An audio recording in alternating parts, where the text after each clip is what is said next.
The introspection expressed in this journal is not affiliated with nor reflects the views of any public or private entities. Let's embark on this audio adventure together. Please enjoy. Okay. I will be back here. Sorry. Rising to the call, I'll give my life and all. Good news, everyone. The things I do for love. Who the hell cares? You are watching a master work. Yo. Hey, hello, what's good? How you doing? Welcome to Sianye Selects. Word of the day brought to you by Word Web Art, O-U-G-H-T, Arts. A verb expresses an emotional, practical, or other reason for doing something. Expresses that something is likely. Pronoun. Anything, whatever. Which is crazy. Well, I ought to get to this confession here. I feel like I haven't been too honest with you about my television consumption. There are absolutely lists of movies and shows I've seen or wanted to, or still do, whatever. I'm ashamed. You have every right to be infuriated with me because I certainly withheld pertinent information in such an ominous investigation. No, I'm playing. I just don't really look anymore. Pretty sure I've outgrown the watch repeat method, but I'll still revisit some for you, man. 3 of my favorite movies and shows. They're pretty dated, so I won't be making any spoiler alerts unless you haven't seen them. I don't think there's gonna be any spoiler alerts though, but I'm gonna give you some current binges mixed with YouTube choices. So if you anything like me getting this far into the journal, maybe you'll be interested. I'm gonna start off with The Devil's Rejects, one of the first horror movies I've learned to love. And I say horror in air quotes because my idea of horror has certainly changed. This is a slasher film-esque, sorta, not really. It's a 70s movie. It's not a 70s movie. It was like made in 2006, 2005, but the setting is like in the 70s. Rob Zombie directed the horror movie about a family of murderers, man. And I think I like it so much because it was one of the first movies I just wasn't terrified of during that time, like 2005, 2006. So I was like 11, 12 years old. But I wanted to see more and more like it. So one of my favorite parts is actually, wait, let me give you some backstory. So starts off with a shootout, 3 siblings, 2 men, 1 woman, and a mother versus the police. The oldest brother got, and the police captured the mom. Only part I'm gonna really say, spoil a little bit more, is the mom during interrogation was intimidating the police officer because basically she told him a grave secret of his past. I think it was about his brother or his dad, one of those. And the man became irate, yo. Like the motherfucker was like slapping her, choking her, took a knife and was like, yeah, what if I put this shit in your pussy lips, bitch? Like it was ridiculous. It was insane. I ain't going to. But anyway, one of my favorite parts of this is the surviving brother and sister kidnaps an older group of friends in their mid-50s. And, you know, dorky motherfuckers saying goofy shit, country people, right? And they throw a mean bullet in the head of the lesser character who was a comic relief guy and, you know, playing mind games, just fucking mind-fucking them, the other 4. So 2 couples, straight, married, and the brother grabs 2 of the, you know, both the husbands to go dig up some guns and dig their own graves. And of course, one of the homies tried playing hero until the inevitable scuffle and death. But the key thing is that the brother makes them pray. He makes them pray and shit, and he goes, I am the devil, and I am here to do the devil's work. Yo. Anyway, that's enough of the psycho, necrophiliac, mass murdering cannibals. So the next movie I'll certainly have to be more generic about because there's 4 fucking storylines in it. But there's some heavy hitters in this cast, yo. Sandra Bullock, Lorenz Tate, Brendan Fraser, Don Cheadle, Matt Dillon, Ludacris, Jennifer Esposito, Terrence Howard, Thandie Newton, and forgive me if I forgot anybody else, but I think it is a remarkable story of 6 degrees of separation. Each pairing of people, like I said, have their own storyline, but at some point interact with each other, either adding mayhem or mercy in certain moments. Definitely check that out. It's called Crash. Anyway, the last movie, which is a favorite of mine, yo, is Roman J. Israel Esquire.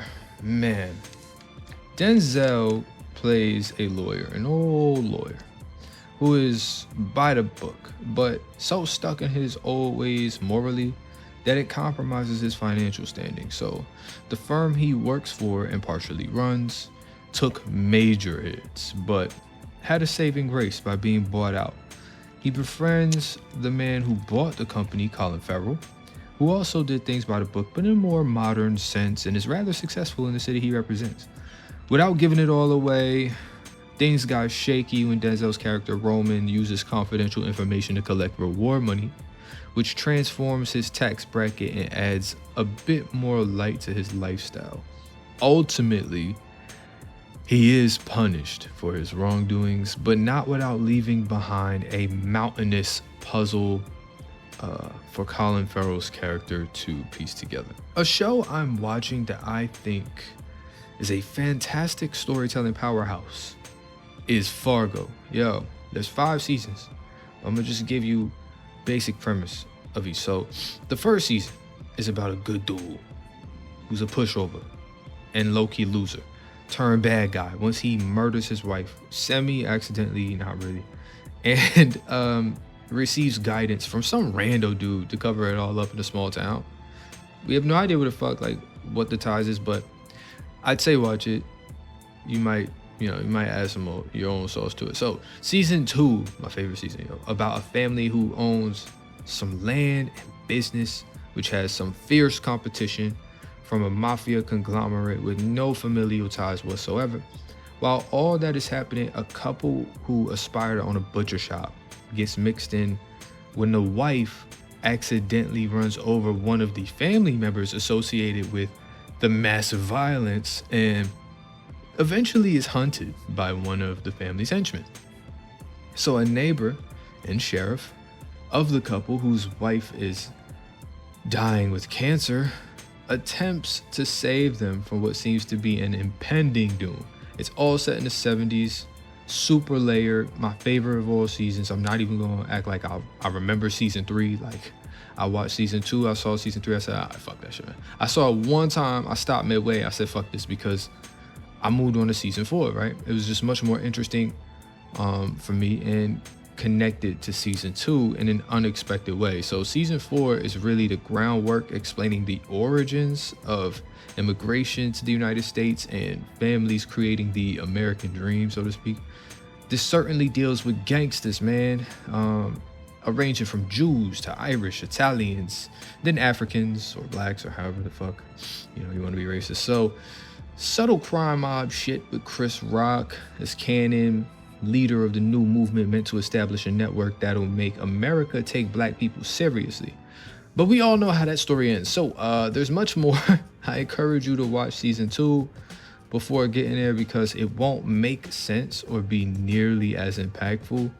Again, you don't have to see season 3. It does not connect at all. Season 5 is about a woman who is not who she appears to be, but for all the right reasons. Borderline slave to her ex-husband at a young age, escapes to wed a man born into a wealthy family. His mother is quite the privileged snob who is rude to anybody that's not like-minded or financially fit to forge futures. The double life woman, she's hunted by her ex-husband, who is the mayor of a city and does anything, like get into a shootout with the wealthy mother-in-law's henchmen, right? They got a whole battalion. It's crazy. It too ends in like pretty hilarious fashion. I suggest you go see that shit. My next show, I haven't really finished, honestly, just started, but I'll give a little rundown. His Dark Materials borders on magic and spirituality, where worlds are divided, obviously the other being a non-magical.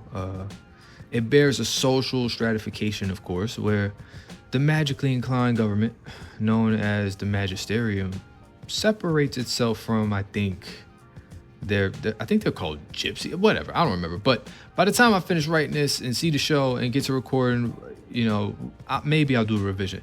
Anyway, the young girl, the protagonist, is like the show's Harry Potter, right? Bright, inquisitive, sly, fearless, as she discovers the series of conundrums in the adult world harboring terrifying secrets, which only she can free and rid the worlds of, which is wild. Lastly, I will say emphatically, and obviously people know this, but Succession has to be one of the greatest dramas of all time, like encompassing an array of socioeconomical circumstances about families with true fuck you money. Basically varying between overtly and nonchalantly controlling media, entertainment, politics, which in turn results in what some consider a decadent immersion plaguing life as we know it. Go watch all those shows, go watch all those movies. We skipping the haiku.